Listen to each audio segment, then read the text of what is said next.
ইয়াতরে আর একদিন পর প্রোগ্রাম আছে, সেখানে যারা প্রতিবন্ধী মানুষ চলতে পারে না তাদেরকে আমরা ট্রাইসাইকেল দিই। কেন দিই বলুন তো? একটা ট্রাইসাইকেল দিলে একজন প্রতিবন্ধী মানুষ তিনি একটু ঘর থেকে বাইরে বেরোতে পারবেন, আরও এলাকাটায় ঘুরতে পারবেন, মানুষের সাথে যোগাযোগ করতে পারবেন। তিনি যে একটা প্রতিবন্ধী সেই জিনিসটা নিজের মন থেকে বেরিয়ে যাবে।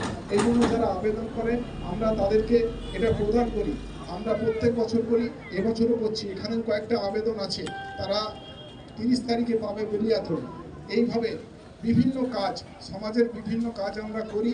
গৌতম মিশ্রের নেতৃত্বে ডিটিও অর্থাৎ দুর্লভপুর ট্রাক ওনার্স অ্যাসোসিয়েশন, তাদের পক্ষ থেকে আমাদের প্রায় 20,000 কম্বল আমরা বিতরণ করছি এই শীতের মুহূর্তে, যাতে কোনো পরিবারের একটা মানুষ ঠান্ডায় যেন অসহায় অবস্থায় না পড়ে।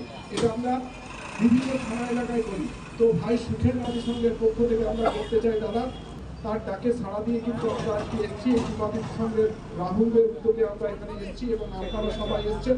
আমরা আপনাদের হাতে কম্বল তুলে দেবো এবং আমরা চাইবো আপনার বাড়ির ছেলেকে সুস্থ থাকুক, মাঠে খেলাধুলা করুন এবং সবার জন্য দিচ্ছি 5 এবং 6 তারিখে আমরা ফুটবল, ক্রিকেট সেট থেকে শুরু করে খেলাধুলার সামগ্রী দিচ্ছি।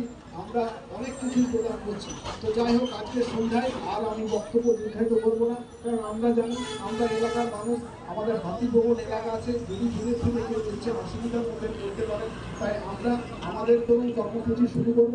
প্রথমেই আমরা বিতরণ করব আমাদের যুব সম্প্রদায়ের কিছু জ্যাকেট। আমরা এখানে যারা ক্লাবের ছেলে তাদের হাতে আমরা তুলে দেবো। আমি এক এক করে কয়েকজনকে আসতে অনুরোধ করবো। আমাদের অজিত বাবু, আমাদের মিঠু বাবু, আমাদের স্নেহা দিদিমণি, তারা এই জ্যাকেটগুলি এবং সুখের ভাই আমার এগুলো তাদেরকে তুলে দেবে। হ্যালো,